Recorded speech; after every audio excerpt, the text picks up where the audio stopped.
أعوذ بالله من الشيطان الرجيم. بسم الله الرحمن الرحيم. الحمد لله رب العالمين، والصلاة والسلام على أشرف المرسلين سيدنا ونبينا ومولانا محمد صلى الله عليه وسلم.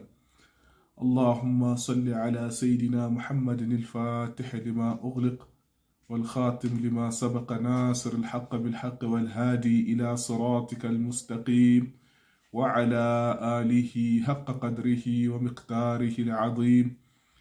In the name of Allah, the most gracious, the most merciful, all praises are due to Allah subhanahu wa ta'ala, the cherisher and the sustainer of this universe. I bear witness that there is none worthy of worship besides Allah, and I bear witness that Prophet Muhammad sallallahu alaihi wasallam is his final messenger. Today, our topic is going to be about the educational Islamic movements in South Africa, where we give a brief synopsis on their activities and what kind of educational movements are found within the country. First and foremost, just to give a brief description, that in order for one to understand the educational landscape in South Africa, I have broken this up into 4 different segments. The first part that we need to understand is the education during the pre-colonial period, before the arrival of the Europeans in Africa. We'll find that the education was largely based on homestead. That means each and every home educated their youth. And also we'll find that education was more based on cultural norms. Each and every culture have their own unique way and standard of imparting education, which was, of course, in line with what was happening there. But also we had a communal setup where learners were taught. And then the second part of this, it is the arrival of the first Europeans or the colonialists in South Africa. And that is where we saw that when they came, they brought many of their influences in as far as education is concerned. They brought in their educational system, and they started imparting it and promoting it within the country. And they started teaching it amongst the various indigenous people in such a way that we found schools like the Lovedale and many other schools that came that have targeted to teach especially the indigenous people. The second aspect as well, the third aspect, is that we look at the education in South Africa after the creation and the establishment of what we call apartheid, where the education was largely based on 3 main aspects, which was number 1, it was based on racial segregation. That means the system created education for each and every race in a country. We had education for whites, we had education for blacks, we had education for they call Asians, we had education for colored people. But also more than that, we find that the education was divided along the regional lines. Your Cape Colony had its own type of education. Your KZN, KwaZulu-Natal, which is the eastern part of the country, had its own education. Free State, Transvaal, and the many other what we call TPV states, the Bantustan, the small states that were around South Africa, which were based on chiefdoms. And also we know that another feature of the apartheid education was that it was based on Christianity. That means other religions like Islam, Hinduism, and many other African traditional religions were not recognized. Only Christianity was taught in the school as a subject, and all the schools were deemed to be Christian. So the education was more geared towards that. The other factor also with apartheid education was the issue of the language. Mainly your language was geared towards Afrikaans, which is a kind of a mixture of a Dutch language, this thing that was created especially by those who arrived here in South Africa. We know very well that there is an incident which we call 1976 uprising, where the students in Soweto, they rose in defiance in learning or in trying to resist the Afrikaans being used as the medium instruction in government schools. You see. So these were some of the 3 aspects of this thing. Now, when you look at this, you'll find that for Muslim community now, it posed a lot of challenge because as Muslims, Islam requires us to learn our religion. And we did not have our religion was not recognized as far as official government schools are concerned, which everybody, most of the people were there. And therefore, the first movement that we have seen in as far as education is concerned was the establishment of what we refer to as madrasa. Madrasa is an Arabic word which means a school, but to be specific in South Africa, this word, it refers to your Islamic studies sessions that will take place after school. What will happen was that in Madaris, the learners, they will go to school in the morning from 8 o'clock till about 2:30 and study secular education as prescribed by the government. And then in the afternoon, then we'll have what we call this madrasa system, where learners will go home, change, go to the nearest masjid, or some they use the schools in where they will learn your Islamic knowledge, your basic aqidah, your fiqh, sirah, and all this. So this was this institution that the Muslim created to impart education, because the environment at that particular time was not enabling them to do this thing. So we find that the Muslim established what we refer to as the madrasa. But the nice thing also about this madrasa is that we find that it has found resonance also within the new Muslim. We started seeing the black Muslims within the township as well adopting this similar method.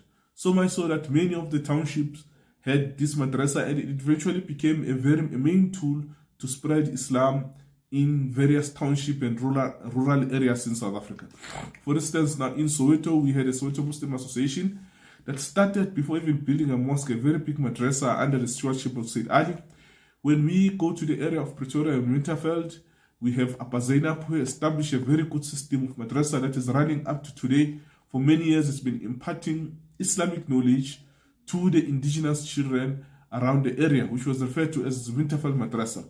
When we go back in history, also we find that Imam Dawood Piri, who was based in KZN, one of the recorded first institution where Islamic was taught, he started a madrasa in the eastern part of the country, where he taught adult and children Islam at the shop that was given to him, but later he established his own one. We also, when we go to the western province, we had the likes of Imam Shamil Kula, Imam Lobi also, they started embarking on the same journey. So it became a vehicle by which the primary Islamic education was taught in the country. So this kind of Islamic education, it was mainly conducted after hours to Muslim children. It would run probably up to about grade 6 or grade 7. And therefore, as things were developing, many organizations came along and wanted to formalize this type of education. How did they formalize it? By creating education, by drafting curriculum that they will impart and give to the learners. Amongst those organizations that we know, which I'm not going to go into details, but I'll just mention a few of them, was your Lenasia Muslim Association, for instance. They had a very big and a good madrasa. For many years they've been running successful, and they have their own curriculum that they've created to impart this thing. We have Sabri Chisti Madrasa as well that has been running for many years. In KZN, we have what they call Islamic Educational Organization, which is known IOSA. They have very fantastic curriculum that they have from class 1 right through up to class 12. Actually, many of the Muslim schools nowadays also have adopted their curriculum. They have been going to areas like Australia, New Zealand, trying to impart, to encourage people to use the similar thing. We also have your Jamiat Ulama that have got a syllabus that have formalized the madrasa system. In the Western Cape, I know of Masjid al-Quds that have a very good program as well that they've drafted, and there's many others. So these were some of the organizations that were there. But also you'll find that this madrasa system, almost each and every mosque in the country had this, where children will come and learn. Up to this day, we still find this kind of practices, or others will offer this kind of classes in their private residence, where students will come and learn, or they will go to the student houses to impart this kind of knowledge. Then the next part was the learning of the Quran. The learning of the Quran as well, it was taking place outside your formal structure, because at that time the government did not allow such a thing. So many of the mashayikh, like for instance, when you go to Western Cape, you'll find like Sheikh Saleh Habadi, one of the pioneers of the Quran in the country, Sheikh Buli, You find the institute like the Mias Farm. Those were institutes that were dedicated specifically in producing Hufaz. And there were many other individuals as well who carried out these missions of teaching the Muslim student Quran, producing multiple thousands and thousands of Hufaz. I know in Soweto we have our own esteemed Hafiz Adam, who has been there from the day of inception and has been running a Hifz school in Soweto, teaching the children there how to memorize the Quran. These were some of the effort and some of the movement that we found in as far as teaching the Quran is concerned. Now, the other section of higher Islamic education that we have, it is what we refer to as Darul Ulum. Darul Ulum. This is the concept that was adopted from your Darul Ulum Deoband, which uses your Iraqi system that is referred to as Dars al-Nizami. We have many of such institutions in South Africa that are running. The first one being the Darul Ulum Newcastle, that was started by Maulana Sema in the 70s, and it is existence up to today, and it has produced many ulama, and mostly from the township and rural areas who have graduated and have studied there. Normally the period that will spend is between 6 and 7 years, and the courses that are offered there, it is your memorization of the Quran, it is your alim course where you study Bukhari, all 9 books, and many others, various Islamic sciences such as fiqh, usul fiqh, Arabic grammar, nahwa, and sarf, and many other things as well. But also you could go for a specialization course where you do iftar, you qualify in passing judgment and giving fatwas in as far as Islam is concerned. One could also qualify in the field of qira'at, the various qira'at, where you become what we refer to as a qari. But the thing with the Darul Ulums in South Africa is that they do not form part of the mainstream education, neither are they recognized by the authorities or by the system.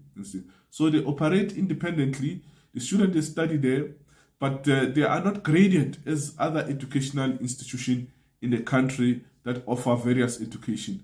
So we found that this was some of the challenge, but it's been going on, and alhamdulillah, many ulama have been produced and have come through the system.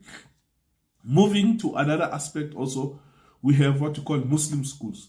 This phenomenon started taking place basically after the end of apartheid, post-apartheid period, which is 1994. We saw that the Muslims, after the country became the right to religion was guaranteed, and everybody was allowed to practice their religion.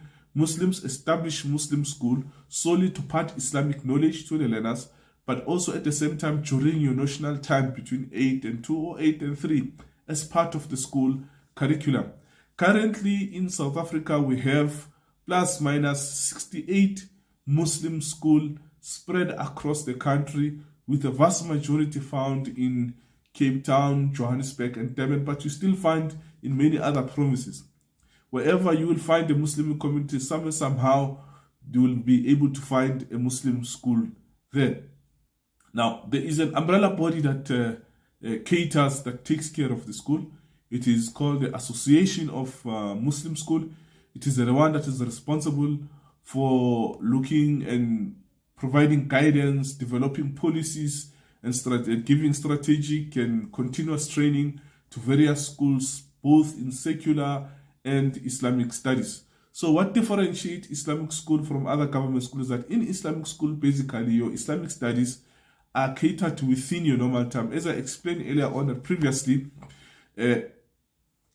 Muslims had to go to school in the morning and attend Islamic studies in the afternoon. But in Islamic school, your Islamic studies subjects are within your notional time, between the school time. There's no need to go in the afternoon. So much so that this has developed in such a way that many of the schools also have involved and inculcated Hifz in their programs.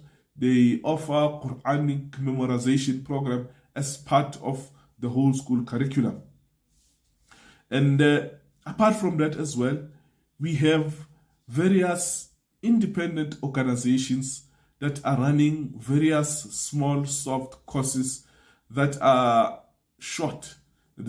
One of them probably will be called Siyafunda, that is specializing in your IT and ICT sector. It's a Muslim-run organization that is promoting your IT education and various things. We have many other organizations, Al Tawheed, offering soft skills in as far as training is concerned, your baking, your sewing.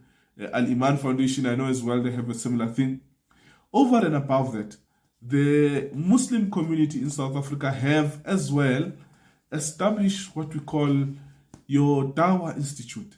These are boarding Muslim schools that are initially targeted at imparting Islamic knowledge and secular to the new Muslims that have recently embraced Islam. And they would take the student, come stay there. While they're attending school, they'll be learning Islam as well and being taught up to, some of them will go up to grade 9, some of them will grow up to matric. One of the school is what you call Islamic Educational Institute, which was established by the late stalwart Sheikh Ahmad Didat in the 50s.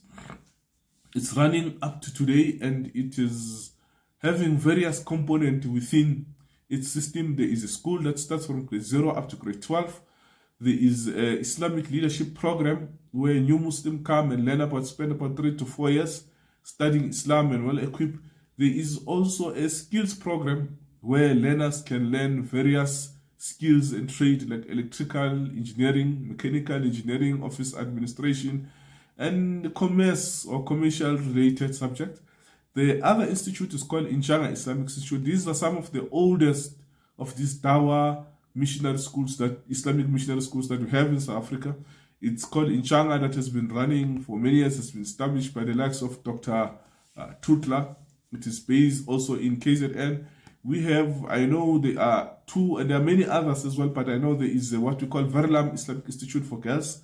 It also operates on the same premise, but it's for females. There is the Mzinto Hostel that operates the same thing. We have also Escort Islamic Center that has both boarding for boys and girls, but in separate distinct. They also specialize in promoting and teaching learners. They even have a full-time Hifz program. There are many others as well. Al-Tawheed, which was started by Sheikh Abdul Salam Pasyuni. They've got many centers around the country where they're running, but the biggest one is here in Ennerdale, where they're running Hifz and school and various different programs that are there for imparting knowledge. And then also, we have what we call your recognized Islamic higher education institutes that were established. And one of them is what we call International Peace Islamic College of Southern Africa, which offers Islamic studies and is recognized by the qualification authorities within the country. And we also have Medina Institute that is recognized. Both these institutes go up to postgraduate studies in as far as Islamic studies is concerned. One can come up there with a recognized qualification that is considered, that is accepted within many other universities. But more than that as well, there are various universities in the country that offer Islamic studies, such as the University of Cape Town, University of Western Cape, University of South Africa, University of Johannesburg, and University of KwaZulu-Natal. These are universities that have Islamic studies within their programs and learners can learn. There is also a kind of educational support group that is created for various Muslim. It is called the Muslim Student Association. It's there to look after the affairs of the Muslim, to promote the Muslim, to build the leadership capacity, to make sure that they entrench the idea of creating very good Muslim within the tertiary environment. The Muslim Association has been there since the 70s and is found in almost in each and every university campus that is there in South Africa. But also, we know very well that the tertiary education in South Africa is very expensive. And given the high levels of poverty and unemployment in the country, Muslims have established various organizations or bursary fund to help those who are in need to be able to access education. Apart from many other government and corporate programs, Muslims also have various programs that offer this kind of situation. One of them being the South African National Zakat Fund bursary program. You have your Jamiatul Ulama, both Jamiatul Ulama in Gauteng and in KZN, they offer bursary. We have your Memon Foundation of South Africa that offers bursary as well. And there are many other individuals that give bursaries on their own, from their own pockets as business people. Some of the masajids I know, I think it's the Marabastad and the Queen Masjid. They have some Qazari programs amongst the expenses of the masjid, where they help and they sponsor students who cannot afford to access the university education in the country. So these, in a nutshell, are some of the movements that have been created across the country to promote and build Islamic education and various other education as well that are found within the country based on the needs. The Muslims, if one looks at the Muslims in South Africa, you'll find that they have really done very well in as far as promoting and creating Islamic education in such a way that you find many organizations that are doing this. We even have the likes of the Arabic Study Circle that is there to promote the learning and the teaching of Arabic language amongst the Muslims in South Africa. We have your Jamiat al-Qur'an that are dedicated to promoting and learning and teaching, producing hufaz in the country. So, when you look at the role that the Muslims have played in South Africa, it is what we can refer to as a holistic role. Holistic in a way that it touches almost each and every aspect of education and of society. How so?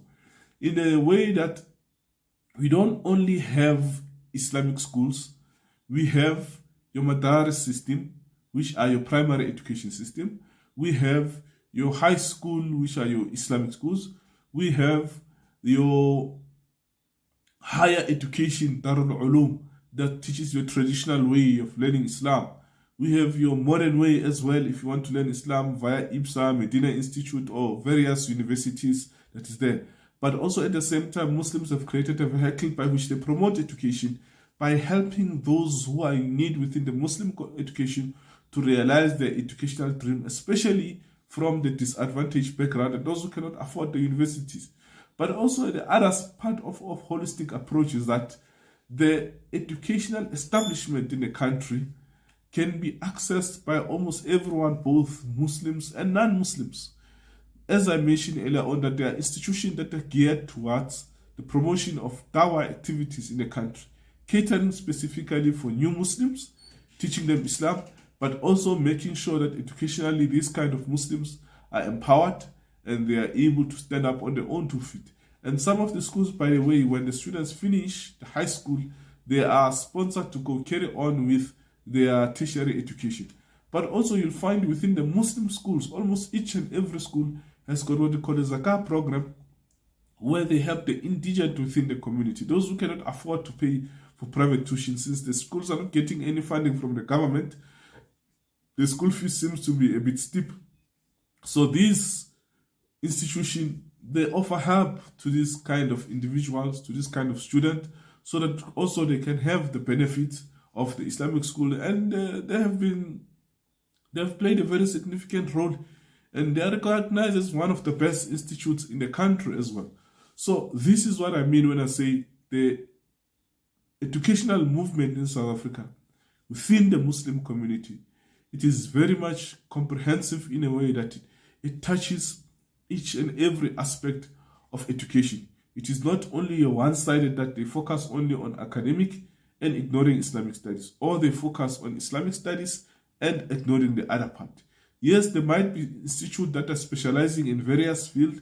We even have your short courses that one will learn for new Muslim. You'll have your what we call your Imamat courses, which is for 2 years. We will have your short skills courses for those individuals who are not geared towards academic world, but are given skills to be able to survive. They can learn sewing, they can learn electrical, they can learn plumbing, they can learn tiling, and many other skills that will be enable them to give them a livelihood. I saw recently as well, there was a course as well on beekeeping that was taught to various students in the country.